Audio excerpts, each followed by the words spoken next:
New York. In March 2020, the first case of COVID-19 was confirmed, and immediately, like a wildfire, New York became the epicenter of the pandemic with more than 50,000 confirmed cases and about 965 deaths among its 19.7 million residents, with a high concentration in New York City. In April 2020, a full lockdown was imposed, making the once bustling, crowded, and busy streets of New York, including the most visited and iconic Times Square, almost like a ghost town, deserted and almost empty. During the pandemic, the pedestrians that passed by Times Square had been reduced to about 108,000 from 360,000 pedestrians each day. Almost half of the hotels, stores, bars, and restaurants in the square had been closed. There was hardly no life. New York virtually stood still for more than a year. With the production of vaccine in June 2021, life almost returned to normal, with people getting out, and the Times Square, which has been the center of almost everything, comes to life once again. Broadway theaters that also attracts people all over the world are expected to open in full capacity this fall. And yes, the iconic Times Square, the most visited place in New York, where the iconic photo of the kiss between U.S. Navy sailor George Mendonça and dental assistant Greta Friedman during the end of World War II happened in a spur of the moment, just as the news of Japan's surrender to the United States was announced. Mendonça grabbed Friedman, who was in a nurse uniform, as he was walking on Times Square, oblivious of what was going to be a historical moment in both of their lives. Both had never met before. Live photographer Alfred Eisenstadt captured the moment in a photograph that would be seen around the world and up to this day. But before we immerse ourselves totally on Times Square, let me bring you to some places in New York City with my photography as usual, that I merge with some video clips from time to time. New York is one of the original 13 colonies of the United States. It is the third most populous state after California and Texas. The Hudson River separates New York State and New Jersey. It is the nation's leading financial center and the biggest city in the United States, and the most visited cities in the world. New York is home to over 7,000 high-rise buildings. The Empire State Building alone has 102 floors and, standing at 381 meters tall, was once the tallest building in the world until 1972. Just a block from Times Square is Bryant Park, an oasis of green in the heart of Midtown Manhattan, a 9.6-acre public park but privately managed. It is between 5th and 6th Avenue and between 40th and 42nd Streets. It has a large green lawn that serves as a playground for kids and for adults, for exercises and meditation, for yoga and Tai Chi. It also serves as a lunch place for office workers within the surroundings and as a sitting area for major parks events such as movie nights, Broadway in the park, and or square dance and others. It has various activity areas that are open all day long, such as board games, backgammon, chess, table tennis, and putting green.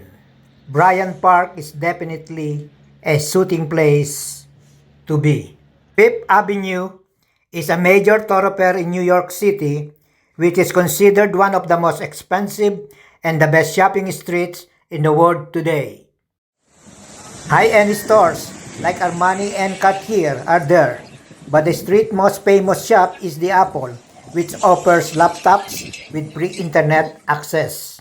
Fifth Avenue is nicknamed as Millionaire Row in the early 20th century due to the high concentration of mansions in the area, and that particular area of Fifth Avenue is the section between 59 and 96 streets across Central Park.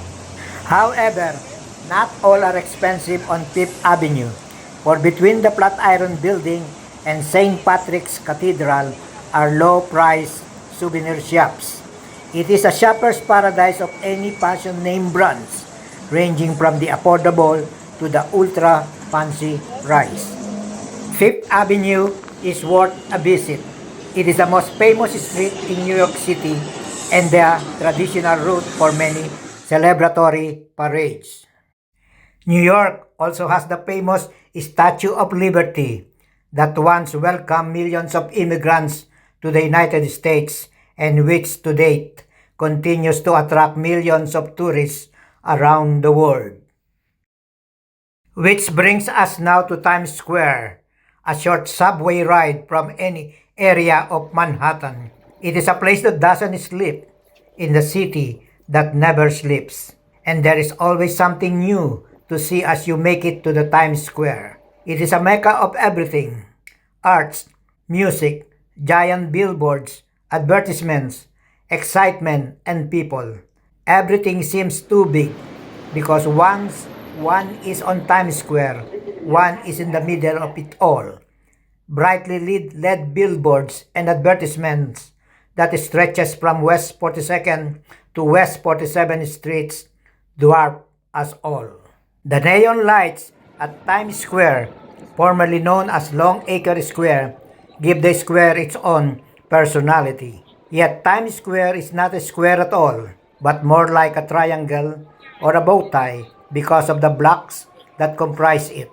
Times Square is formed by the intersection of 7th Avenue, 42nd Street, and the Broadway, the center of the Theater District, bounded by 6th and 8th Avenues to the east and west, respectively, and by the 40th and 53rd Streets to the south and north, respectively. It has attracted millions of visitors worldwide, about 50 million a year. The neon lights that once lighted Times Square has been greatly replaced by LED lighting, producing a much higher resolution. Nearly 24 million LED pixels, each containing tiny red and green lights, make up the display on Times Square, running 24 hours a day, 365 days in a year, straight without turning them off. The signage that operates continuously, non-stop, have a lifespan of about 10 years. It uses 161 megawatts of electricity every year, enough to power 161,000 average US homes and twice the electricity required to power all of the casinos in Las Vegas. And do you know that New York skyline is always lit up to prevent aircraft from crashing into buildings? It has 55 giant LED displays, blinking and asking everyone on Times Square to look at them, while the number of billboards keep rising with newer and newer ideas on board. The billboards turn nights into day. They bring in tourists, drive up real estate prices, pushes innovation in media and advertisements at Times Square never seen in other places. Every night from 11:57 p.m. to midnight, people on the square can enjoy a spectacular synchronization of the huge billboards with their digital art exhibition in what is dubbed as the midnight moment for whimsical sense of humor imagery. What one sees on Times Square is a perpetual spectacle.